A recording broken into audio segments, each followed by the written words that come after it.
Tyre 1 जो बच्चे qualify करेंगे, फिर वो टायर 2 जो अब की बार इन्होंने बनाया वो सब्जेक्ट स्पेसिफिक है हमारे पास जी। और 10 चैप्टर हमारे पास बचे हैं 12th क्लास से।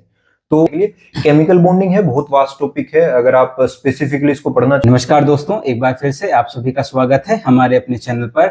आज के इस वीडियो में मैं पीजीटी केमिस्ट्री विकास सर के साथ एक इंटरव्यू सेशन लेकर के आया हूं, जिसमें वो अपनी स्ट्रेटजी जो उनकी तैयारी के समय में थी वो साझा करेंगे और साथ में आपको वो अपने बहुमूल्य सुझाव देंगे कि आने वाली EMRS की जो परीक्षा है उसमें स्पेशली टीयर 2 जो सब्जेक्टिव और ऑब्जेक्टिव दोनों होने वाला है, उसकी तैयारियां कैसे की जा सकती हैं, कौन कौन सी बुक्स हैं जो आपको पढ़नी चाहिए, क्या रिसोर्सेज होंगे और कैसे टाइम मैनेजमेंट किया जा सकता है।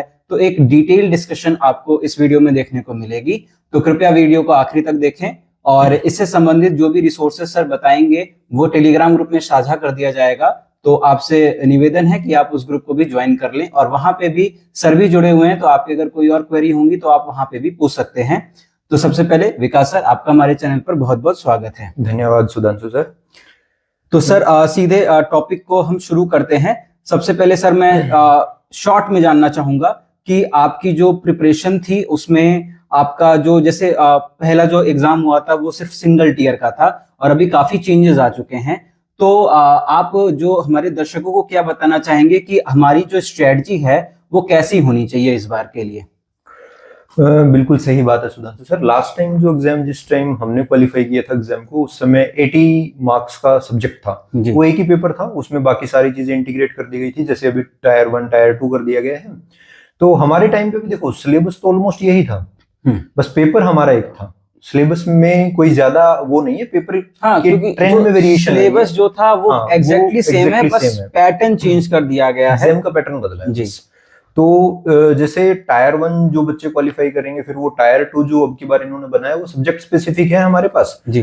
तो सब्जेक्ट में इन्होंने जैसे कि सिलेबस भी इन्होंने मेंशन कर दिया है अकॉर्डिंग टू जो CBSE का जो नया सिलेबस है, जिसमें से कुछ टॉपिक्स रिमूव कर दिए गए हैं। Almost 10 chapters from 11th and 12th have been removed from the syllabus. तो अभी जो हमारे पास चैप्टर बचे हैं, 9 चैप्टर हमारे पास 11th क्लास के बचे हैं और 10 चैप्टर हमारे पास बचे हैं 12th क्लास से। तो उसमें अगर मैं क्लासिफिकेशन करूं तो इनऑर्गेनिक के हमारे पास 6 चैप्टर हैं, 4 चैप्टर हमारे 11th क्लास में है और इनऑर्गेनिक के 2 चैप्टर हमारे पास 12th क्लास में है।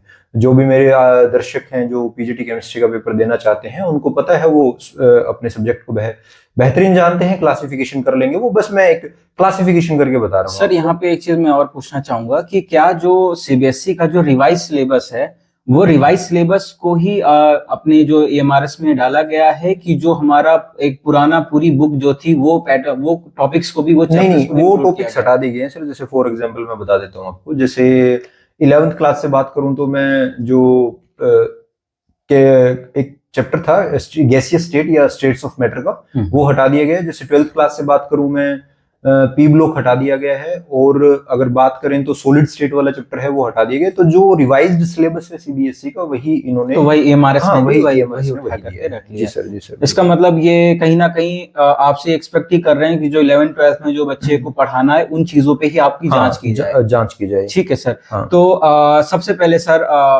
मैं यही शुरू करना चाहूंगा कि ऑर्गेनिक, फिजिकल और हमारी जो इनऑर्गेनिक है, इन तीनों के अप्रोच में क्या चीजें हमारे एस्पिरेंट्स को ध्यान देनी चाहिए और इनके सोर्सेस क्या क्या होंगे, तो इस पे बात की जाए। जी सर, बिल्कुल। जैसे मैं बता रहा था आपको कि इनऑर्गेनिक में 6 चैप्टर हैं हमारे पास, 11th 12th दोनों कंबाइन बता रहा हूँ आपको। फिजिकल में भी हमारे पास 6 चैप्टर हैं और ऑर्गेनिक में भी हमारे पास 7 चैप्टर हैं। 7 चैप्टर। तो जैसे आप इनऑर्गेनिक के लिए प्रिपरेशन की बात करें तो इनऑर्गेनिक में हमारे पास जो मूल कंसेप्ट एक चैप्टर है, some basic concepts of chemistry, जो पहला चैप्टर आता है 11th क्लास में। तो बेटर है कि वो जो भी बच्चे हैं जो पीजीटी केमिस्ट्री के लिए अपीयर होते हैं वो सारे MSc कर चुके होते हैं। तो मेरे ख्याल से उन्होंने बहुत सारे एग्जाम पहले भी दिए हैं अपनी लाइफ में। तो मूल कंसेप्ट वो आज से नहीं, वो 9th 10th क्लास से पढ़ने लग जाते हैं। और इसमें बस यही होता है कि आप नंबर ऑफ क्वेश्चंस आपने कितने लगाए हैं, कितने तरह के क्वेश्चन आपने देखे हैं मूल कंसेप्ट के, तो फिर आप इस चैप्टर को बड़ी आसानी से कर पाएंगे। इसको पढ़ने की और कुछ ऐसे करने की आवश्यकता नहीं होती है एक मास्टर्स वाले बंदे के लिए। तो आप इसमें क्या है, बस आप जो जेई और नीट के जो न्यूमेरिकल मिलते हैं आपको मूल कंसेप्ट के, आप उनको लगाइए, वहां से आपको डिफरेंट कंसेप्ट मिलेंगे, तो आपका वो टॉपिक कवर हो जाएगा। जैसे हमारे पास आगे पीरियोडिसिटी है, पीरियोडिसिटी को आप एनसीईआरटी से पढ़ लो, classification of elements and periodicity, तो एनसीईआरटी सफिशिएंट रहेगी उसमें। कुछ आपको उसमें क्वेश्चंस रहेंगे, कुछ एक्सेप्शंस रहेंगी, कुछ ट्रेंड्स रहेंगे उसमें पीरियोडिसिटी के, वो आपको एनसीईआरटी सफिशिएंट रहेगी उसमें पढ़ने। तो उससे पढ़ सकते हो आप इसको। और इसके क्वेश्चंस आपको थोड़े से एडवांस्ड क्वेश्चन आपको इसके जेई मेंस में देखने को मिलते हैं केमिकल बॉन्डिंग के। तो आप हो सके जब आप किसी चीज की थ्योरी पढ़ते हो तो उसके बाद आपको स्टैंडर्ड क्वेश्चंस लगाने पड़ेंगे, और स्टैंडर्ड क्वेश्चंस का सोर्स हमारे पास जेई और नीट के एग्जाम हो सकते हैं, क्योंकि हमारे पास ईएमआरएस का एक ही एग्जाम हुआ है अभी तक। तो आप जितने स्टैंडर्ड क्वेश्चंस आपको करने हैं तो आपको आईआईटी जेई मेंस वाला पेपर और नीट वाला पेपर आपको करना पड़ेगा। क्योंकि मैंने सर जब एग्जाम दिया, मैंने उससे लास्ट ईयर केवीएस का एग्जाम भी दिया था, जो केवीएस का जो सब्जेक्ट का पेपर है वो एज कम्पेयर टू ईएमआरएस थोड़ा सा मतलब ऐसे बोल सकते हैं कि थोड़ा सा कम डिफिकल्ट था, थोड़ा डिफिकल्टी लेवल उसका कम था एज कम्पेयर टू ईएमआरएस अगर हम बात करें। तो अगर आप DSSB के अगर पेपर देखो तो वो अच्छे होते हैं, आप उन पेपर्स को ट्राई कर सकते हो। बट फिर भी मैं कहूंगा कि आप इस तरह से कॉम्पिटिटिव एग्जाम्स के पीवाईक्यू लगाने की बजाय आपके पास ज्यादा इजीली जो अवेलेबल होते हैं वो नीट और जेई मेंस के आपको पीवाईक्यू इजीली अवेलेबल हो जाते हैं, तो आपको वहां पे वो क्वेश्चंस को ट्राई कर लेना चाहिए। तो ऐसे ही आप इसमें जो बचे हुए चैप्टर इनऑर्गेनिक के आप उनको एनसीईआरटी से कवर कर सकते हो, जैसे रिडोक्स है, D&F है। स्पेशली एक चैप्टर है हमारे पास कोऑर्डिनेशन कंपाउंड्स। जितने भी दोस्त साथी सुन रहे हैं मेरे को, उन्होंने मास्टर डिग्री में अच्छे से इस चैप्टर को पढ़ा है। अजय कुमार एक बुक होती है, क्योंकि जो बच्चे मास्टर्स करते हैं वो नेट के लिए भी प्रिपेयर करते हैं सर, तो नेट के दौरान उन्होंने कोऑर्डिनेशन जो एक कोऑर्डिनेशन केमिस्ट्री है वो अजय कुमार की एक बुक आती है उससे पढ़ा है। तो उसके ज्यादा नहीं, हमें यहाँ पे 2 ही चैप्टर पढ़ने। एक चैप्टर नंबर 2 है जिसमें आपको स्टीरियो केमिस्ट्री और ये जो आइसोमेरिज्म के बारे में बता दिया जाता है, और एक थ्योरीज ऑफ बॉन्डिंग है जिसके अंदर आपको ये CFT वगैरह के बारे में बता दिया जाएगा। तो आप 2 चैप्टर वहां से पढ़ लो, आपके लिए सफिशिएंट रहेंगे। नेक्स्ट सर, अगर फिजिकल केमिस्ट्री की मैं बात करूं तो एटॉमिक स्ट्रक्चर है। एटॉमिक स्ट्रक्चर जो स्ट्रक्चर ऑफ एटम है, इस टॉपिक के ऊपर आपको क्वेश्चंस लगाने पड़ेंगे। आप इसमें करिए कि एनसीईआरटी की जो एक्सरसाइज दी रहती है और एनसीईआरटी के इन बिटवीन जो सोल्ड एग्जांपल दिए रहते हैं, आप उनको लगा लीजिए, वो सफिशिएंट रहेंगे। अच्छा, मतलब जो सर न्यूमेरिकल वाले जो ज्यादा एस्पेक्ट हैं उनको हम जेई नीट वगैरह के जो मॉड्यूल्स हैं उनसे प्रैक्टिस कर लें तो ज्यादा बेहतर रहेगा। वो ज्यादा बेहतर रहेगा आपकी अप्रोच। क्योंकि सर जेई नीट में एक जो चीज है, जो एडवांटेज मिलता है अगर हम उन क्वेश्चंस को करते हैं, जेई नीट कभी रिपीटिशन बहुत कम करते हैं, बहुत रेयर रिपीटिशन होता है क्वेश्चंस का उसके अंदर, तो जिसकी वजह से हमें हर साल एक चैप्टर से नए पैटर्न पे क्वेश्चन, वैरायटी ऑफ क्वेश्चन हमारे पास एक चैप्टर से बढ़ जाती है, तो उसको करने का बड़ा फायदा रहेगा। जी सर। तो जैसे आप केमिकल थर्मोडायनेमिक्स है, उसको आप आकाश के मॉड्यूल से पढ़ सकते हो। न्यूमेरिकल्स लगाने के लिए आप प्रीफर कर सकते हो, फिर से आप जेई मेंस और नीट के न्यूमेरिकल्स प्रीफर कर सकते हो केमिकल थर्मोडायनेमिक्स में। और एक जो दोस्त हैं जिन्होंने मास्टर डिग्री की हुई है, उनके देखो हमारे कुछ टॉपिक सर नेट में और अभी जो सिलेबस दिया हुआ है इसमें कुछ टॉपिक कॉमन है। तो अगर आप, जैसे मैं केमिकल थर्मोडायनेमिक्स की बात करूं स्पेसिफिकली, तो जो आप मास्टर्स में नेट लेवल के लिए पढ़ा है वो मोर देन इनफ है, आपका काम चल जाएगा उसमें। ऐसे ही मैं आपको एक चैप्टर और बताऊं, जैसे केमिकल काइनेटिक्स है, तो जो दोस्तों ने पढ़ा है अपनी पीजी के दौरान नेट की प्रिपरेशन में, वो मोर देन इनफ है। लेकिन जैसे मैं एक चैप्टर का नाम बता रहा हूँ, सॉल्यूशन हम नहीं पढ़ते हैं, तो सॉल्यूशन वाला चैप्टर आपको डीपली पढ़ना पड़ेगा। तो जो चैप्टर आपको यहाँ पे पीजीटी की जो पीडीएफ है सिलेबस की, हमने टेलीग्राम के ग्रुप पे शेयर कर रखी है उसको, तो आप वहां से देख लीजिए कि जो टॉपिक आपने मास्टर्स में आपसे अछूते रहे हैं, क्योंकि आप 11वीं 12वीं को वैसे तो पढ़ के गए हो, लेकिन इसके कुछ टॉपिक, समय क्या होता है, समय के साथ जब हम आगे पढ़ते रहते हैं तो कुछ टॉपिक्स हट जाते हैं सिलेबस में से, तो उनसे हमारा टच टूट जाता है। सॉल्यूशन उनमें से एक ऐसा चैप्टर है। तो सॉल्यूशन को पढ़ने के लिए आप थोड़ा सा मतलब डीपली पढ़िए उसको, उसके न्यूमेरिकल्स लगाइए। उसकी जो एनसीईआरटी में न्यूमेरिकल दिए हुए हैं सॉल्यूशन के काफी अच्छे हैं। अगर कोई दोस्त उनको लगा लेता है, कोई एस्पिरेंट उनको लगा लेता है, तो मेरे ख्याल से सॉल्यूशन में और उसको करने की कुछ जरूरत नहीं है। तो ऐसे ही हम अगर ऑर्गेनिक पे बात करें तो सर ऑर्गेनिक का मैं एक निचोड़ बता देता हूं कि ऑर्गेनिक में आप जीओसी, हाइड्रोकार्बन्स, इस तरह से टॉपिक जो दिए हुए हैं हमारे पीजीटी के सिलेबस में, तो आप इनके लिए क्या करो, एक बुक आती है LDS यादव और जगदम्बा सिंह, आप उससे पढ़ लो। वो बहुत सारी बुकों से पढ़ने से अच्छा आप एक बुक से पढ़ लो।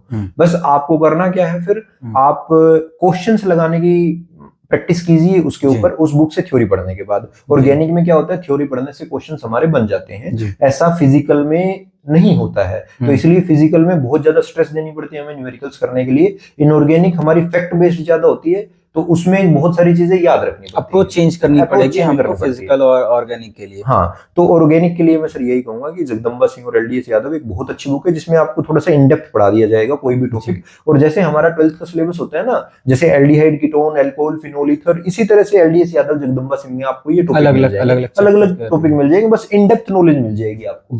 11th 12th में हम इतना नहीं पढ़ते हैं उनको, लेकिन उसमें वो ग्रेजुएशन पोस्ट ग्रेजुएशन लेवल तक का दिया हुआ है, तो हम वहां से पढ़ के उसकी इन डेप्थ नॉलेज ले सकते हैं। तो काफी डिटेल में सर आपने सारी बुक्स का बताया। और मैं अब आपसे एक चीज और पूछना चाहूंगा सर, जैसे फिजिकल, इनऑर्गेनिक और ऑर्गेनिक में आपको जो लगता है कि कौन से सेक्शंस जो हैं जो काफी हाई स्कोरिंग होंगे हमारे एस्पिरेंट्स के लिए, जिनको पहले हमें कवर करना चाहिए? सर देखो, इसमें क्या है ना, जैसे ये डिपेंड करता है हमारी स्पेशलाइजेशन किस में हुई है। जैसे अगर किसी दोस्त की स्पेशलाइजेशन ऑर्गेनिक में है तो उसके लिए ऑर्गेनिक बहुत आसान होगी, वो भूलेगा नहीं कभी। जितनी यहाँ 11th 12th में इसने ऑर्गेनिक पूछी, बेसिक हो जाए बिल्कुल। तो उसको थोड़ा सा अगर मान लो हार्डर साइड पे कुछ जा सकता है तो फिजिकल जा सकती है ऑर्गेनिक वाले बंदे के लिए। तो वो क्या करेगा भाई, अपनी जो यहाँ पे स्पेसिफिकली जो यहाँ पे फिजिकल के 6 चैप्टर मेंशन किए गए हैं, आप उनको लो, उनकी थ्योरी करो, आप उनके ऊपर बेस्ड न्यूमेरिकल्स करो, तो वहां से आपकी ये चीजें क्लियर हो जाएंगी। सिमिलरली कोई फिजिकल स्पेशलाइजेशन का कोई बंदा है, उसके लिए ऑर्गेनिक थोड़ी सी मुश्किल हो जाएगी। तो ऑर्गेनिक के लिए वो क्या करेगा कि वो अपना एलडीएस यादव और जगदम्बा सिंह को एक बार रीड आउट कर ले, क्योंकि हमने कुछ ना कुछ सेमेस्टर मास्टर डिग्री में भी ऐसा नहीं है, स्पेशलाइजेशन हमारी फाइनल ईयर में जाके आती है और हम तब तक भी ये पेपर पढ़ते रहते हैं। हाँ, जैसे नहीं, मेरा सर ये जानने का था, जैसे आपने काफी सारे एग्जाम्स क्वालिफाई भी किए हैं और अपीयर भी हुए हैं, तो एक जो ट्रेंड आपको लगता हो, क्योंकि आप विशेषज्ञ हैं इस चीज के, कि किस सेक्शन से ज्यादा सवाल पूछे जाते हैं? क्या लगभग इक्वल वेटेज है या किसी पोर्शन से काफी ज्यादा सवाल पूछे जाते हैं? सर देखिए, जैसे मैंने अभी बताया था कि 6 चैप्टर इनऑर्गेनिक के हैं, 6 हमारे पास फिजिकल के हैं और 7 चैप्टर ऑर्गेनिक के हैं जी। अगर आप इन चैप्टर को ऐसे देखो तो आपको नहीं लगता है कि सभी की वेटेज बराबर है? हाँ, बराबर, बिल्कुल। हाँ, और एक पेपर में ऐसा कभी नहीं होगा सर कि एक सेक्शन से बहुत ज्यादा क्वेश्चंस पूछ लिए जाए, वो बैलेंस्ड रहेगा हमेशा। जी जी जी। और बाकी सर बुक्स की बात हो गई है। एक बड़ी चीज, जैसे काफी वास्ट सिलेबस है और मेरे हिसाब से समय कैंडिडेट्स को काफी कम मिलेगा। दिसंबर में एक्सपेक्टेड है कि टियर 1 एग्जाम हो सकते हैं, तो टाइम मैनेजमेंट के लिए अगर आप कुछ कैंडिडेट्स को सुझाव देना चाहेंगे, अपना छोटे भाइयों को एक्सपीरियंस अपना जो बता सकते हैं। टाइम मैनेजमेंट के लिए सर क्या कर सकते हैं? देखो, कई बार क्या होता है, हमें बुक से या कहीं से भी चीजें पढ़ने में समय तो लगेगा जी, ठीक है ना। वो भाई आपको प्रॉपर अपना क्या है कि आप अगर एग्जाम दे रहे हो, आपको 2-3 एक शॉर्ट टर्म में आपको 11th और 12th का सिलेबस करना है, तो आप कर सकते हो। तो उसमें आपको क्या है, थोड़ी सी हेल्प चाहिए। हेल्प आज आपको YouTube के थ्रू मिल जाएगी बिल्कुल। कुछ टीचर्स को देखिए, जैसे जितने भी दोस्त हमारे पीजीटी के लिए अपीयर होते हैं, एटलीस्ट वो मास्टर डिग्री की है उन्होंने, तो जब कोई YouTube पे वो वीडियो देखते हैं तो उनको पता लग जाता है कि जो टीचर है वो किस पर्पज से हमें पढ़ा रहा है। एक होता है कि सिर्फ अटेंशन पाने के लिए हमें पढ़ा रहा है, एक है कि भाई हमारे कंसेप्ट क्लियर कर रहा है। तो आप लोग मतलब फ्री हो, हमारे पास इतने बड़े बड़े एडटेक प्लेटफॉर्म्स हैं, वो YouTube के ऊपर फ्री अपनी क्लासेस देते हैं। बिल्कुल बिल्कुल। तो आप देख लीजिए कौन सा आपको ज्यादा सुटेबल लग रहा है, तो वो क्या कर देगा, आपके टाइम को थोड़ा सा कम कर देगा, आपको जल्दी जल्दी चीजें समझ आ जाएगी। मतलब किसी एक पर्टिकुलर, आप वो नहीं कहना चाह रहे, करें कि टॉपिक के बिहाफ पे आप YouTube पे जाइए, एक्सप्लोर करिए, जो आपको अच्छा लगे आप उसको देख लीजिए। हाँ, क्योंकि टॉपिक्स जब इतने वास्ट होते हैं तो संभव नहीं कि कोई एक टीचर ही सारी चीजें करवा। तो आजकल तो वन शॉट एक ऐसे वीडियोस आती हैं बहुत सारी, आपने देखा हो तो वन शॉट, एक चैप्टर के लिए एक शॉट, भाई वो 1-1.5 घंटे का 2 घंटे का ऐसे होता है। तो देख लीजिए, आपको एक बार रिवाइज करना है, वो रिवीजन पर्पस से बढ़िया रहेगा बिल्कुल। अच्छा, तो सर जैसे कि एक और सवाल मैं आपसे पूछना चाहूंगा कि मान लीजिए अभी हमारे पास समय कम है, तो अभी डिटेल में सारी चीजें चल रही हैं, फाइनल के दिनों के लिए एक कैंडिडेट्स को मतलब अपनी स्ट्रेटजी में क्या चेंजेस लानी चाहिए जब एग्जाम एकदम नियर आ चुका है, हमारे पास 10 दिन बचे हुए हैं? बिल्कुल, देखिए सर, किसी भी एग्जाम को क्रैक करने के लिए आपके पास एक चीज जो सबसे ज्यादा जरूरी होती है, वो हमारे हाथ से लिखे हुए हमारे नोट्स। आप बिना अपने नोट्स के कभी भी अच्छे से रिवीजन नहीं कर पाओगे अगर आपने कभी कोई चीज को अपने हाथ से नहीं लिखा है जी। तो अगर आप इतने मतलब इतना टाइम अगर आप डेडिकेट कर सकते हो कि जो ये 11th 12th का पोर्शन है, अगर आप इसको समराइज करके अपने नोट्स की फॉर्म में लिख सकते हो तो बहुत अच्छी बात है। और जैसे सर हम हर चैप्टर के बाद एक समरी पढ़ते हैं, तो एक्चुअली मैं जब से भी मतलब मास्टर डिग्री के बाद जितने भी एग्जाम्स की मैंने प्रिपरेशन की है, तो एक रूल रहता है कि आप किसी भी चैप्टर को पढ़ो और उसके बाद उसकी समरी को समराइज कर लो 4 से 5 पेज में। मान लो कोई 25 पेज के नोट्स बने हैं मेरे किसी चैप्टर के, तो मैं उसको समराइज करता हूँ कि मान लो 2, 3, 4 पेज में उसकी समरी बन जाती है। भाई इंपॉर्टेंट जो फॉर्मूले हैं और उसमें कोई इंपॉर्टेंट चीजें जो ताकि लास्ट के दिनों में वो रिवीजन। हाँ, तो रिवीजन आप उससे क्या कर सकते हो, कोई 20-25 पेज का कोई चैप्टर अगर आप 4 पेज में समेट दे रहे हो तो आपके लिए रिवीजन आसान हो जाएगी। अच्छा सर, एक बड़ी चीज सर जो इस बार आई है जिसकी वजह से काफी कैंडिडेट्स परेशान भी हैं और वो प्रॉपर गाइडेंस चाहते हैं, वो सबसे बड़ा जो धमाका हुआ है डिस्क्रिप्टिव एग्जाम का। हाँ, तो अब जैसे एमसीक्यू में तो ये होता है कि बहुत सारी चीजें तो गेस बेसिस पे भी हो जाती हैं, एलिमिनेशन मेथड करके हम एमसीक्यू को शॉर्ट कर ले जाते हैं, बट डिस्क्रिप्टिव में क्या किया जाए, क्योंकि 60% जो है 100 में से 60 नंबर डिस्क्रिप्टिव के बनने वाले हैं। ये सर आपकी बात बिल्कुल सही है। डिस्क्रिप्टिव का हमारा क्या है ना, ट्रेंड भी चला जाता है। जैसे हम मास्टर डिग्री करते हैं तो हम नेट का एग्जाम दे रहे हैं, कोई भी एग्जाम दे रहे हैं, वो सारे हमारे ऑब्जेक्टिव यानी कि एमसीक्यू टाइप कर रहे हैं, तो हमारी अप्रोच बदल जाती है। लेकिन हम मतलब एक स्पेसिफिकली एक साइंस का सब्जेक्ट पढ़ रहे हैं, तो हमारे लिए डिस्क्रिप्टिव पेपर का होना कोई बड़ी बात नहीं हो सकती है। वो इसलिए मैं कह रहा हूं क्योंकि हमारी सारी चीजें फैक्ट बेस्ड हैं। हाँ, हमें कोई स्टोरी नहीं लिखनी है पेपर के अंदर। तो अगर मान लो जैसे मैं पूछ रहा हूँ कि एक क्वेश्चन, मैं एग्जांपल दे देता हूँ आपको। मान लो मैंने एक क्वेश्चन पूछा, मैंने पूछा कि KMnO4 में जो मैंगनीज है उसकी हाइब्रिडाइजेशन क्या है। जैसे उसकी हाइब्रिडाइजेशन SD3 होती है। बिल्कुल। तो अब ये एमसीक्यू क्वेश्चन बनता तो बहुत आसान था मेरे लिए। आखिर उसके लिए अगर सॉल्व ही करना पड़ता है, अब मेरे को क्या करना पड़ेगा, अब उसके लिए भी हम सोल्व करते हैं। हाँ। तो अब आपको क्या है, अपना जो रिप्रेजेंटेशन वाला प्रोसेस है, क्योंकि आप रिप्रेजेंट करना भूल गए हो। जैसे आप है ना, किसी 11th 12th के बच्चे को जो टॉपर होते हैं, जैसे हम देखते हैं सर अभी, तो आपको सीबीएसई की टॉपर शीट मिल जाएंगी। मतलब सबसे बढ़िया मैं आपको बता रहा हूँ, जो हर साल सीबीएसई में टॉप करते हैं बच्चे, सीबीएसई उनकी आंसर शीट रिलीज करता है। तो आप एक्चुअली किसी 12वीं के बच्चे की जिसने टॉप किया है, उसका आप टॉप उसकी आंसर शीट निकालिए केमिस्ट्री की, और आप देखिए वे ऑफ रिप्रेजेंटेशन उसका क्या रहा है। वो वे ऑफ रिप्रेजेंटेशन हमारे लिए मायने रखता है। नॉलेज हमें होगी, बस हमें रिप्रेजेंट करना आना चाहिए डिस्क्रिप्टिव में, बस यही क्वालिटी हमारे अंदर होनी चाहिए। अच्छा, मुझे लगता है कि इसमें एक सजेशन मैं भी देना चाहूंगा, जैसे बायोलॉजी बैकग्राउंड के हिसाब से, कि जो सीबीएसई के सैंपल पेपर्स इधर रिलीज हो रहे हैं, जो कॉम्पिटेंसी बेस्ड नए पेपर बनाए जा रहे हैं, अगर इनके भी जो सेट ऑफ क्वेश्चंस को जो बस एक बार पलट करके आदमी देखे कि सॉल्व करने का अप्रोच क्या है, कि कैसे मतलब सॉल्व करने ना बैठ जाए, लेकिन सवाल को पढ़ के कि देखिए इसको आंसर कैसे करना है, मार्किंग स्कीम की जो मैं बात कर रहा हूँ, ताकि नंबर हमको मिलना आसानी हो। मेरे समझ से वो चीजें सही रहेंगी। बिल्कुल बिल्कुल, क्योंकि वो इसलिए बोल रहा हूँ मैं कि जब आप किसी 12वीं वाले बच्चे का पेपर देखोगे ना, तो उसमें जैसे सर हम चेक करते हैं अभी पेपर, तो हम क्या होता है, हमारी एक स्टेप मार्किंग स्कीम। ऐसे ही जब ये वाला डिस्क्रिप्टिव पेपर होगा, ये चेक होने के लिए जाएगा कहीं, तो उन टीचर्स को भी मार्किंग स्कीम बिल्कुल दी जाएगी। तो आपने क्या लिखा है, कैसे रिप्रेजेंट किया है, वो मायने रखेगा कि आपको स्टेप वाइज उसके नंबर मिलते रहेंगे। जी जी बिल्कुल। तो ये बिल्कुल सही सुझाव है कि आप सवाल को देखिए और सवाल में देखिए कितने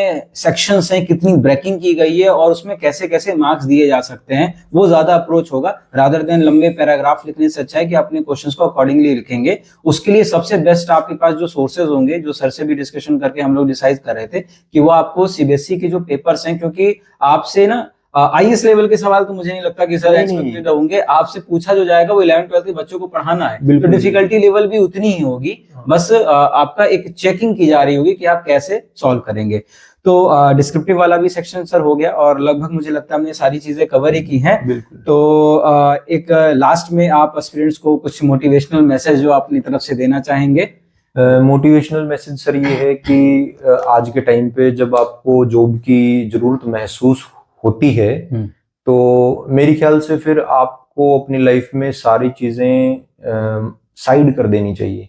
आपको पता होना चाहिए कि आपके लिए कितना जरूरी है। जैसे जब मैं अपनी जॉब के लिए प्रिपेयर कर रहा था, तो मेरे मन में था कि मेरे लिए जॉब कितनी ज्यादा जरूरी है। तो जिस चीज की जरूरत हमें ज्यादा होती है, तो उसके लिए बाकी चीजों को फिर हम दरकिनार कर देते हैं। तो बस वही आपको चीजें अपनानी है। आप देखिए आपके लिए जॉब क्या मायने रखती है, मतलब आपके जीवन में ये क्या बदलाव ला सकती है। अगर आपको लगता है कि जॉब आपके जीवन में कोई बहुत बड़ा बदलाव ला सकती है, तो फिर मैं कहूंगा कि आप है ना बाकी सारी चीजें छोड़ दीजिए कुछ दिन के लिए। अगर आप 2-3 महीने का आपको समय मिला है, आप उसको फुली डेडिकेट करिए स्टडीज को। और एक चीज तो मैं भी ये भी कहूंगा कि ऑप्शन लेकर के मत चलिए एमआरएस को। अगर आपको एमआरएस में जॉब चाहिए तो आप ये मान के चलिए कि यही मेरे पास एक लास्ट ऑप्शन है। और जब आप उस माइंडसेट के साथ जब प्रिपरेशन करते हैं ना, तो वो कहीं ना कहीं आपको एक एक्स्ट्रा एज देती है बाकी एस्पिरेंट से। तो इसी के साथ इस वीडियो को हम समअप करते हैं। आपके लिए जो और भी सूचनाएं वो टेलीग्राम ग्रुप में शेयर कर दी जाएंगी। सर की जो भी स्ट्रेटजी है ये भी मैं इसको पीडीएफ के फॉर्म में सर ने जो बनाया वो शेयर कर दूंगा, और सर भी ग्रुप में ऐड है। अगर कोई और क्वेश्चन होगा तो आप वहां पे बिल्कुल डाल सकते हैं। बहुत बहुत धन्यवाद, बहुत बहुत धन्यवाद सर। धन्यवाद सर, थैंक यू दोस्तों।